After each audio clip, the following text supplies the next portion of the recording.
What kind of key foundational recruitment strategies or ways of working are you still seeing success in, and you believe will still continue to be a strong foundation for success? So I get asked this question often, and I think for me, starting the business, the first time starting my own company, I had my ideas and what made a recruiter successful, which was very strong on building relationships, a 360 model, where the business development and the recruitment kind of go hand in hand. And throughout the years, I had a lot of people in my ear about, oh, you should do it this way, you should do it that way. And we tried a lot of different things and finally circled back to what I felt was the recipe for success in the first place. So for me, it's very relationship driven. I train my recruiters, know the person, not the paper, know who you're representing. And I think it sounds very basic, but it still holds true. And even with all of the technology that's out there, at the end of the day, you're still representing people. So they're all different, and trying to connect those dots requires knowledge of the person, true knowledge, and building relationships. So for us, our process is still very, very relationship driven. We utilize technology, but it's more of an overlay than a replacement. And going back to what I said earlier, we take it personally. People spend more time at their place of employment than anywhere else, so we want it to be right. And I don't think technology is ever going to replace the human element.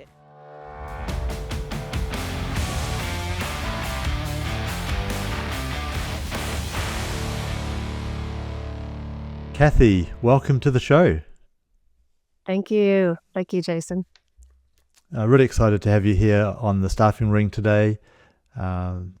Just thinking about the industries you serve, which are traditionally pretty fierce in terms of the environments and probably some of the work culture of the past years, but also just the what you call the brand promises of the Global Edge Group. So I'd like to kick off by really just sharing with the audience a bit about your story. What inspired you to establish the Global Edge Group, Mm-hmm. and some of those core values that you've really built with the business. Well, I guess my story, in a previous life, I was a mechanical engineer, and I actually did projects in the power industry. When I moved to Houston, I thought I was going to continue to do that, but some twists and turns happened, and I had a family, and so things kind of went in a different direction. I stumbled onto recruitment. A recruiter kind of reached out to me, and I immediately knew that this was going to be my thing. I loved it. I loved being involved in the technical aspect of projects and knowing what's happening, but I'm a people person. So that's sort of how I got into recruitment. And I had built U.S. operations for 2 UK companies that were coming into the U.S. And the second company I worked for had a change in their leadership, and they came in and, quite frankly, they said they were going to change my deal. And I had worked really, really hard for a few years to build their business. And I had told the CEO at that time, if you change my deal, I'm going to leave. And they did. And so I thought to myself, I've built 2 large companies. If I'm going to do this again, I'm going to do it on my own. And so that was my motivation to start the Global Edge. Spent a bit of time kind of truing up the model of what we wanted to do, and started that in 2008. I did see on LinkedIn recently, actually, you were celebrating your birthday, your 17th birthday. So Yes. Happy birthday to the group. Thank you. Yeah, we're looking forward to a good year. 17 is my lucky number, so we'll see what happens this year. It's kind of hard to believe it's gone so quickly. I imagine. Yeah.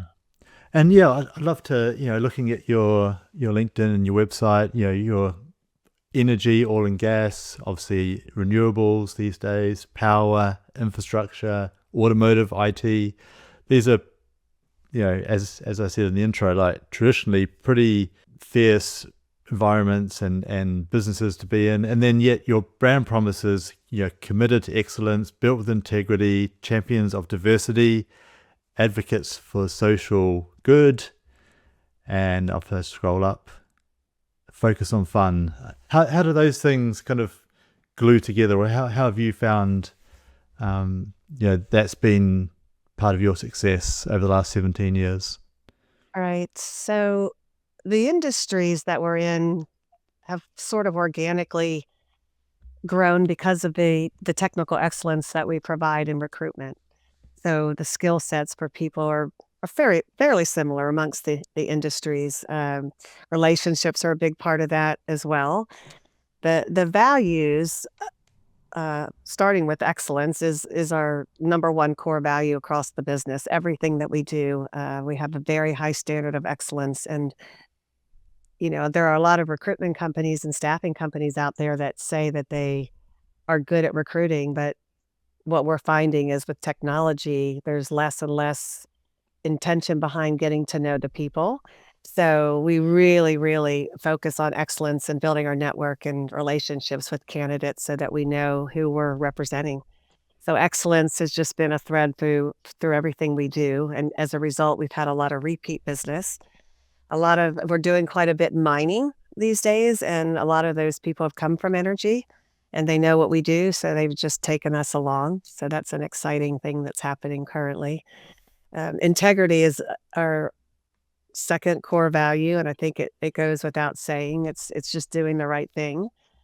And I share with some of our newer recruiters that I feel like outside of your health and your family, your career is your most personal thing that you handle for somebody. It's where they spend the majority of their time. They spend more time at work than they do at home. So we take it very seriously. We try to match candidates, that are a good fit for our clients. So, and that's not always easy to do. But integrity is just paramount, and people trust us because of that. And I think that's another reason clients take us with them when they move around, because they know they can trust that we're gonna do the right thing and we're gonna give them good information. Social responsibility is another core value. I think it's a reflection of my personal beliefs that you should give back if you can. So we've done some really fun, interesting things around that and giving back to the community. Outside of the box and really big thinking is another core value of ours. I'm a big thinker. Um, and I like to be creative in things that we offer to our clients. It's not a one size fits all. As a result, we've expanded our offerings, which I'm sure we'll get into later in the podcast. But that's a core value, and then fun. You hit on the fun. We like fun inside of the office and outside of the office. But really, what this means to our team is that you're enjoying what you're doing, and that comes from being really good at it, you know, taking pride in what you do, um, and really just having kind of a buzz. Recruiting can be hard work. I don't think people realize it can be really hard work, but we try to have fun in the office, and of course we do fun outside of the office. We like to do fun parties and things like that, but it's really more the in the office, day-to-day enjoyment of doing what you do. I believe you should like what you do. You get up every day and spend a lot of time doing it. So those things have been a thread through our culture since we started the company, and as a result, we've grown quite a bit since we started in 2008, and we're staying true to those values now in this chapter, no matter how big we get. That actually touches on a point I was going to sort of delve into a little bit more in terms of, values often do change as businesses grow, right? The founder, CEO starts to lose touch with the rest of the business. In speaking before the podcast, I understand you still are at times hands-on with the recruitment. How do you kind of, I guess, justify your time? Obviously you're busy like working on the business, but you'd still want to be in the business too. Yeah, I think it just goes back to having a personal sense of responsibility to deliver for clients that I've built relationships with. I've grown up in the business with many of these people. So if I feel like I can add value and making sure that what we give to them is at a higher level, then I'll get involved for sure. And I have a big network because I've been doing this for a long time. So, I'm not afraid. I'm not above it. I still actually really love it. I like recruitment more than some of the executive things I have to do. But yeah, I'll Yeah. stay involved. And our plan is to keep the company relatively flat. I've observed companies where the people who founded the company step away, and then another generation comes in that didn't grow it, and they kind of lose touch with what got them there in the first place. So we're going to try to do that as we grow, substantially. So I think I'll always have a finger on the pulse on what's going on in the front lines, Mm. and hopefully that'll allow me to be a better leader for my team. Love that. And also, sort of part B to my curiosity around your values. A lot of the industries you work in, they can be, I guess, where placements need to be rapid. Maybe there's some ethical kind of hiring considerations if the client is kind of pushing in one direction and that you're not comfortable to go towards. How do you kind of balance out like staying true to your values, but also serving customers, or maybe in sometimes actually refusing? I don't know if you've got an example, not naming Hmm. names, but where you've been kind of caught in that and you decided to kind of stand firm on your values. Yeah, I think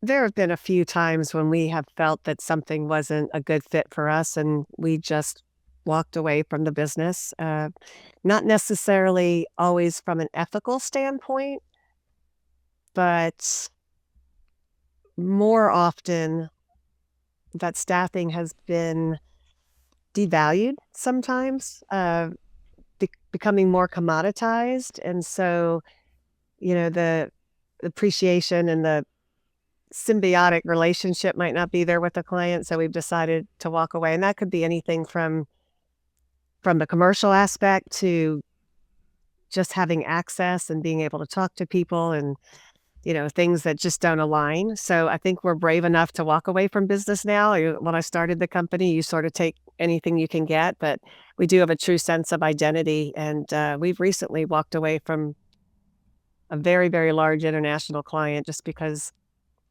it didn't align. It's primarily payment terms. The staffing industry is changing a lot with what they're expecting, Mm. and putting a lot of unrealistic expectations on agencies, I think. Um, So that's really probably one of the more common scenarios, I would think. But yeah, sometimes you'll be in a country where somebody will tell you they want a young female for a job, and we can't do that, and we won't do that. We'll always recruit on meritocracy, and so Mm. you'll see unusual things in staffing. We often And joke around on our executive team that we probably could have a reality TV show that would make us a lot more money and be really interesting if people only knew some of the stories that happen. But you're in a people business, you're going to see it all. yeah, almost like a version of the office, but it's the staffing Mhm. office. Yeah, Yeah. behind the scenes. And so, yeah, nice segue into kind of your recruiting kind of process and strategies around, growing your Mhm. business. Obviously, the last year or two have been challenging for many Mm. in many industries for staffing, and technology is coming in to, you know, disrupt, support, enable. Let's see how that all settles. Um, what kind of key foundational recruitment um, strategies or ways of working are you still seeing success in, and you believe will still continue to be a strong foundation for success? Right. So I get asked this question often, and I think for me, starting the business, the first time starting my own company, I had my ideas and what made a recruiter successful, which was very strong on building relationships, a 360 model, where the business development and the recruitment kind of go hand in hand. And throughout the years, I had a lot of people in my ear about, oh, you should do it this way, you should do it that way. And we tried a lot of different things, and, finally circled back to what I felt was the recipe for success in the first place. So for me, it's very relationship driven. I train my recruiters, know the person, not the paper, know who you're representing. And I think it sounds very basic, but it still holds true. And even with all of the technology that's out there, at the end of the day, you're still representing people. So they're all different, and trying to connect those dots requires knowledge of the person, true knowledge, and building relationships. So for us, our process is still very, very relationship driven. We utilize technology, but it's more of an overlay than a replacement. And going back to what I said earlier, we take it personally. People spend more time at their place of employment than anywhere else. So we want it to be right. And I don't think technology is ever going to replace the human element. If anything, we're kind of doubling down on that, where a lot of the agencies are going to more and more and more technology with AI, but we're kind of going in the other direction to double down on really building our network and relationships, because we're hearing from people that they're craving it, especially post-COVID. We get a lot of complaints that, they get auto-generated messages on LinkedIn, and it's just off-putting. So for us, it's a little bit of validation that we're going to keep doing the things that we feel like have made us successful. Other companies can do what they believe is right for them, but for us, it's very much about building expertise and relationships in particular areas, so that you do know the person and it's not just keywords with paper that you shoot across to the client. That's a strong view, and one that I really see a huge amount of value in. I think, yes, AI, yes, automation can help kind of fill in the gaps, or the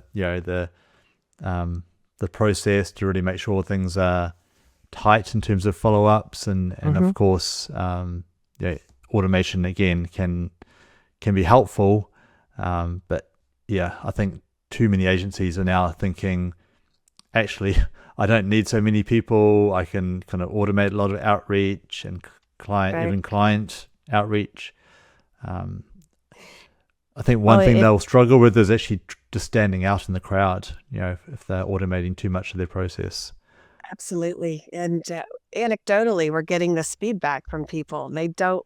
Everything is an automated system, or you get, prompts and scripts, and you just want to get a person on the phone. You just want to talk to somebody to get this. So, we're very, very intentional about, building those relationships. And it's hard because it takes longer to do that. And we're kind of in an instant gratification world, but we're staying true to that. And I think that's one of the things that we've all come to on the executive team, is really making sure you do that. And if you do it right, then business follows you around.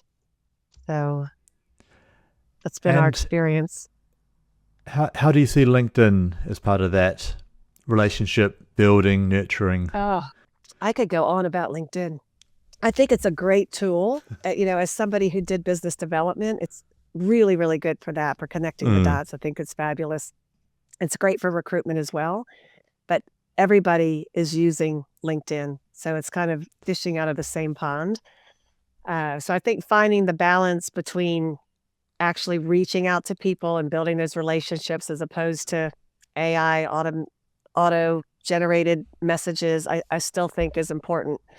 So it's a great tool. I think it's from a time standpoint for recruiters, I think it's a blessing and a curse, because you can spend a lot of time staring at LinkedIn and you go down these different paths and you're looking at things, but you're not really being productive. So we talk often at our executive team level about the pros and cons of LinkedIn, because most of the best recruiters that I've come across in my 25 years of recruitment grew up in the business before technology was prevalent, and they were more productive than what we're seeing now. So there has to be some merit in making sure that you don't just rely on technology. So it's interesting. You would think it would make you more productive, but that's not what we've seen. We've seen it be a distraction and a time suck during the day. So strong feelings about LinkedIn. I think it's a great tool when used properly, and not using it to replace the fundamentals of good recruitment, which I'm feeling redundant now, but it's back to getting to know the people and talking to them and building those relationships. Yeah, and of course, Ringover, a phone system, we're right on that same message as well, where I think people need to be careful not to kind of get confused with having one tool that I think can solve all their problems. LinkedIn, you can do obviously all the searching for candidates. You can do, BD to clients. You can, Mm-hmm. do some brand or some, I really think LinkedIn, the strongest asset for recruiters is Yep. actually building more of a brand. And I can see, Global Edge, 152,000 followers on LinkedIn. So you're doing a Mm-hmm. great job of getting that awareness. Right. But actual communicating and engaging, Right. LinkedIn is not often the best place, taking more in person or phone calls or video calls. We're getting that more enriched engagement. I think, too many people just rely on sitting behind a keyboard and a screen. I think they're Right. going to kind of, again, stand out with those tools. Absolutely. You just got to find the right marriage of using those, and keeping the other fundamentals. Yes. Yeah. So, Kathy, you spoke before about, the balance of tools and people led, which is, certainly a strength you're, describing and showing. How do you see, if you kind of look forward 6 months, 12 months from now, where you think technology will play a greater part perhaps, or a different role within the business? What are you kind of planning for? So we have a technology committee that's always looking at new technologies and ways that we can utilize those from the recruitment and the talent acquisition piece to the engagement after we have people working for us on the contractor care side. So I think we'll always be doing that for continuous improvement. Um, we are not going to use AI to replace, the fundamentals in the business, but it is a great tool to use for many things that'll make the business more efficient. So we are looking at that. Also on the financial side of our business, AI can identify irregularities and trends in your P&L. So we're definitely leveraging technology and we're continuing to look at it. We haven't found anything on the front office side that we feel like, this is great. This is going to really revolutionize the business outside of maybe some lead generating tools that are out there. But we haven't had a Mm, limitation in getting new business for needing leads. So that's probably not the priority for us. So sure. I guess to answer your question, I think it'll be a continuous improvement, exploration that we're going to be looking at in terms of technology, probably more on the contracts, onboarding, some of those things, as opposed to Mm, the outreach to build the relationships in the first place. right. Yes. There's a saying, I'm not sure if it's relevant in the US, but horses for courses, right? You've got to think about Hmm. different tools are going to be really useful for certain parts of the business, but not just. It's not like you've got a hammer and so everything looks like a nail, right? You've got to really think about, Yep. the right fit. Absolutely. And we're finding that AI there's a fundamental flaw in what's happening now with job descriptions and people writing their profiles on LinkedIn or resumes. If you if you know what it's supposed to be and you design it with AI the way you think it should be, then you're in this loop where it may not be accurate. Like you must validate that information Mm, because people are using AI and it sounds really great, but you look at their resumes and did they really do that? So I think, and if people are screening based on that as well, you often preclude people that would be a good fit. So we're kind of trying to find the balance too of using AI if it's generating something for us as well. So it's all part of the journey that we're in. I think yes. with this new on the scene, everybody has some pros and cons. Um, So I think it'll flush out here probably in the next 2 to 3 years and reach kind of a steady state. Who wants to use it? Mm, Who doesn't? Who's mm, protective over their own information, so they don't want, their information to be shared outside of their organization. Yeah, interesting yes. times for sure. Yes. And talking of journeys, in the 17 years of your business, I'm sure you've seen, a lot of change in the diversity and inclusion Mm-hmm. and how, recruiting and staffing, particularly in the energy sector, which, has been historically very male dominated. I guess two questions related to this is, where do you see it at today, and where's that, where's the opportunity still, in diversity and inclusion? And going back to technology, there's a lot of talk around technology is going to help reduce the bias in staffing and recruiting. So how do you see that all kind of historically and moving forward? So I think there has been a concerted effort in the energy industry to promote diversity. You hear STEM, there's just a lot of intention behind it for the most part, holistically. We still have a long way to go. As a female engineer myself, I know I was definitely the minority, not just in school, but when I graduated and went into the working world. So I think there's awareness. That's the first thing that has to happen. There needs to be awareness and there needs to be commitment behind it. It takes time because it's, this chicken or the egg, you want opportunities. And if you're in a predominantly male dominated industry and you have two candidates, there's more males that have done it. Well, how do you get that same experience until you give somebody that opportunity? So we see a varying degree of commitment from our clients with how bullish they want to be on the diversity side of things, for candidates. Right.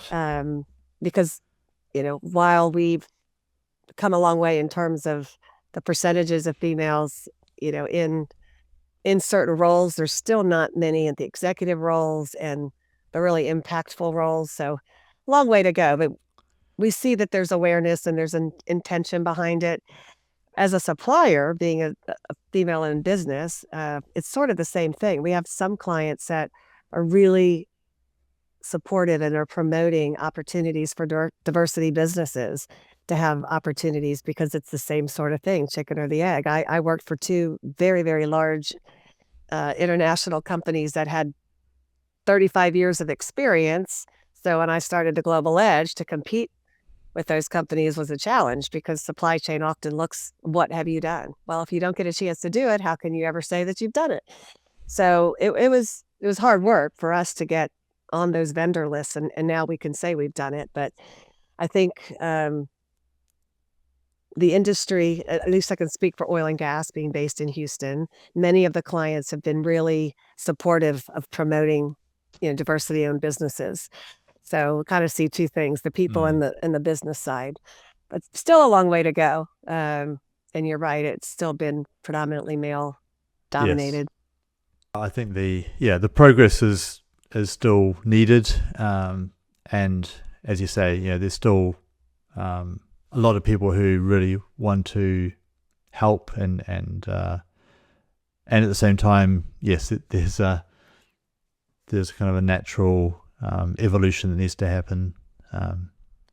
Yeah, I think that being very strategic to make sure that people have opportunities based on meritocracy is important too. I think some people have had like reverse discrimination type things where they weren't given opportunities because people were pushing so much on diversity. So I do think there's a sweet spot where it's the right thing and it's fair for all.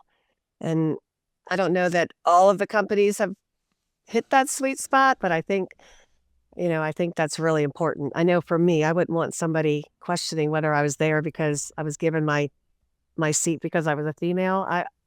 I would want it to be because of my merit. Yes. So as a result of that, I actually have started a nonprofit called the Doyenne Initiative, and a Doyenne is the most prominent or well-respected female in their field.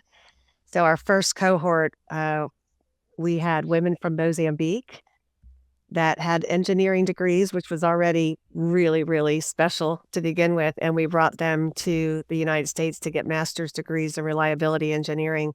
And they're now out working, and they're through a development program. And the idea is they needed more females, they needed more Mozambique candidates to work those projects. We wanted to make sure that people knew that they were going to be there because they earned their seat at the table, that they had a really extensive development plan. So kind of all aligned with this topic and how passionate I am about it, but also social responsibility for the global edge. This is something that we've done. And now we have another cohort coming through in the medical space. So hopefully this will be our contribution to helping the needle move in terms of diversity and doing it the right way with really strong candidates based on merit. That's incredible. I think that's a brilliant way to give back and to just be a leader in the space and so yeah, I'm sure those women have been have had an amazing experience and will be true assets for the industry. Absolutely. They're very impressive. I'm very proud of them. They actually mobilized in the middle of 2020. So the worst time in the history of ever to start a nonprofit, and for them to have to go to the other side of the world, but they did it. They're overcomers anyway. So yeah, I'm excited to see what they're going to do in their journey throughout their career. Amazing. As we wrap up, Kathy, just wanted to kind of look forward. Be curious on just what you could share about your ambitions for expansion, and I think just also given the global nature of your business, there are a lot of other agencies around the world who maybe they're based in the UK, they want into the US. So, just given some of your experience, how do you see kind of going more global or expanding further? Right. So we have a very lofty 4-year plan at the moment. So we are planning on tripling the size of our business over the next 4 years. We've got a roadmap to do it. A lot of it is involving diversification into other industries, and that plan is underway, but it's obviously going to be a very, very fast-paced, rapidly growing company. So part of that will include geographical expansion because, some of the projects that we're supporting are in new places. So we will be expanding geographically, but primarily more from an industry standpoint. We've got such a good blueprint now that it's scalable. So we're going to kind of push the boundaries on that and really go for it, so that at the 20-year mark, when the company's been in existence 20 years, we will have hit the goal for why all of us did this in the first place on the executive team. So it's pretty exciting. Makes you a little nervous in your stomach when you put a goal out there like that, but I always tell people if it doesn't, then it's not big enough. So face the fear and do it anyway. Yeah, absolutely. Yeah. And I think 17 years in, it's almost what you need, isn't it? That next level ambition, target, goal. Brilliant. Well, love to stay in touch for the next 3 years and see how that plays out. Hopefully I'll be back and we can talk about how we did it, in a few years. Let's book in a time. Just as we wrap up, I wanted just to kind of have a few rapid fire questions just to finish up. Through your time as a business owner and leader, has there been a particular kind of piece of advice that stuck with you, or a way of working that's kind of come from either within the company or a mentor or a coach? Yeah, I think collectively, some of my external supporters who've been my clients, the piece of advice that has stuck with me is to know your value and your worth, and don't race to the bottom on your pricing. Because I think there has been a lot of race to the bottom scenarios that are going on as staffing is being pushed to be more commoditized. So that's probably the advice that has been most impactful from external mentors. Right. Yes. That's that price versus value, and you're just not seen as. I think it's a mindset too, isn't it, of how you describe what you do and why you do it, and it should be less about a cost to the clients, more an Right. investment, a value adding or multiplying service. Yeah, Um, yeah, I completely love that. agree. Any books you've recently read, or classics, or podcasts that you've have tuned into recently? So I'm the world's worst at starting books and not finishing them because I'm always so busy. But one of the books that I think is probably the most impactful for me personally and professionally amongst our team is Atomic Habits. I love that book. It's transformational in terms of how you get things done and setting goals. I'm really big into goal setting, so I'd say Atomic Habits. And um, so podcast, obviously, Staffing Ring, right? We have to say There you that. go. And we're starting a podcast as well. It's going to be called Exploring the Edge, with an intention to kind of have different views on things, but not in a political, divisive way that we see so much of in the world, but more just from different sides of the coin on factual things, from technologies and just things that are happening. So stay tuned for that, and hopefully that'll be something that we'll all be following.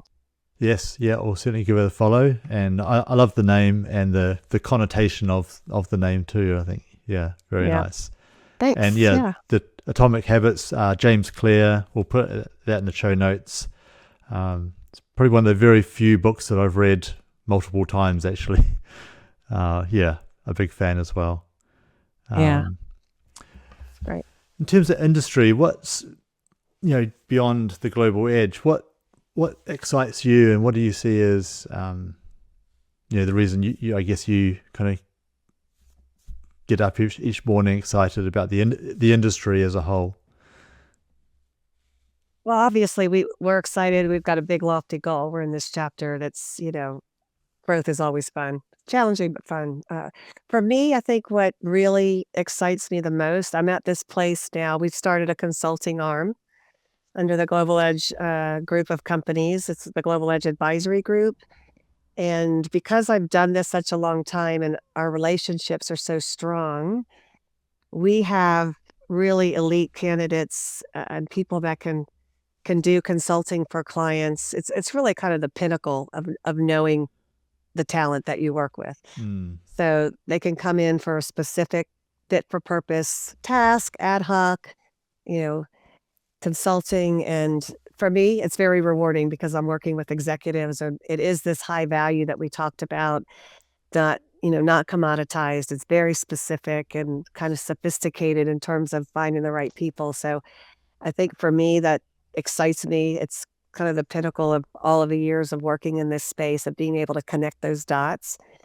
So we're seeing more and more of that coming to fruition now. We just launched this in the last 6 months, and so I'm excited about that. It's a little bit more challenging and Brilliant. really think I going to love take your us. yeah, I love your energy, and I love your focus around just creating more value, and that's going to be for your own business and owners of the business, but also your clients and the talent as well. So I think that's the to me that's the amazing trifecta of this industry, is that you're really serving multiple stakeholders. Yeah, and I think for me, I take it as a compliment because they trust me. They trust me to really help them, solve some of these problems. And so it's rewarding. So the years of doing the hard work and having integrity and all of those things kind of coming together. So that's what excites me right now. Yes. Yeah. Amazing. Before we wrap up, Kathy, is there any questions I should have asked you that you'd just like to discuss or chat through? Maybe what my greatest lesson learned in business has been, is starting something up. And my answer to that would be to trust your gut. Yeah. I have had a lot of people in my ear over the years telling me what I should be doing, and we should be doing it like these people and these people. And at the end of the day, we circle back and land that, my gut was right in the first place. I think for me, that the lesson learned to trust yourself has been something that took me a number of years to get there. So I think that's important, and that would be something I would counsel to somebody else trying to start something new, even if it weren't staffing. That is actually a gem, a massive gem, where it kind of makes me think about, a lot of advice is good advice, but it's come from a place of, this is what most other people do that are successful. And if you're just going to copycat everyone else, you're not going to stand out, and you're not going to be different, and maybe not get the success that you ultimately could achieve by doing it your own way. So yeah. Absolutely. One of my favorite sayings that I say to my children as well, be who you are. Be who you are, because there's nobody else like you. So I think that transcends into the workplace as well. And we've got a very clear sense of identity at the Global Edge now. And it's not just me, it's the whole executive team. And it's fun. Yeah. All right. Well, I think that is the perfect spot to wrap up. Be who you are. Yeah. Thank you, Kathy. And thanks everyone for tuning in. Thank you so much, Jason. I appreciate it.